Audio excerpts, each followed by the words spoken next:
But there's a reason. There's a reason. There's a reason for this. There's a reason education sucks, and it's the same reason that it will never, ever, ever be fixed. It's never going to get any better. Don't look for it. Be happy with what you got. Because the owners of this country don't want that. I'm talking about the real owners now. The big, the wealthy, the real owners, the big wealthy business interests that control things and make all the important decisions. Forget the politicians. They're irrelevant. The politicians are put there to give you the idea that you have freedom of choice. You don't. You have no choice. You have owners. They own you. They own everything. They own all the important land. They own and control the corporations. They've long since bought and paid for the Senate, the Congress, the state houses, the city halls. They got the judges in their back pockets. And they own all the big media news, all the big media companies, so they control just about all of the news and information you get to hear. They got you by the balls. They spend billions of dollars every year lobbying to get what they want.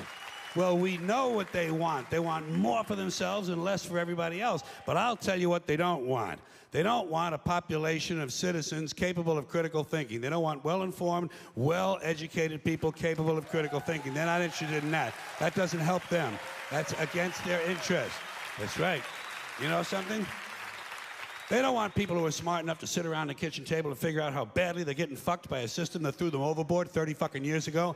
They don't want that. You know what they want? They want obedient workers. Obedient workers. People who are just smart enough to run the machines and do the paperwork and just dumb enough to passively accept all these increasingly shittier jobs with the lower pay, the longer hours, the reduced benefits, the end of overtime, and the vanishing pension that disappears the minute you go to collect it. And now they're coming for your Social Security money. They want your fucking retirement money. They want it back, so they can give it to their criminal friends on Wall Street. And you know something? They'll get it. They'll get it all from you sooner or later, because they own this fucking place. It's a big club, and you ain't in it.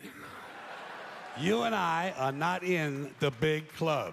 And by the way, it's the same big club they use to beat you over the head with all day long when they tell you what to believe. All day long, beating you over the head in their media, telling you what to believe, what to think, and what to buy. The table is tilted, folks. The game is rigged. And nobody seems to notice. Nobody seems to care. Good, honest, hard-working people, white collar, blue collar, doesn't matter what color shirt you have on. Good, honest, hard-working people continue. These are people of modest means. Continue to elect these rich cocksuckers who don't give a fuck about them. They don't give a fuck about you. They don't give a fuck about you. They don't care about you at all. At all. At all. Yeah. You know? And nobody seems to notice, nobody seems to care. That's what the owners count on, the fact that Americans will probably remain willfully ignorant of the big red, white, and blue dick that's being jammed up their assholes every day. Because the owners of this country know the truth. It's called the American dream, because you have to be asleep to believe it.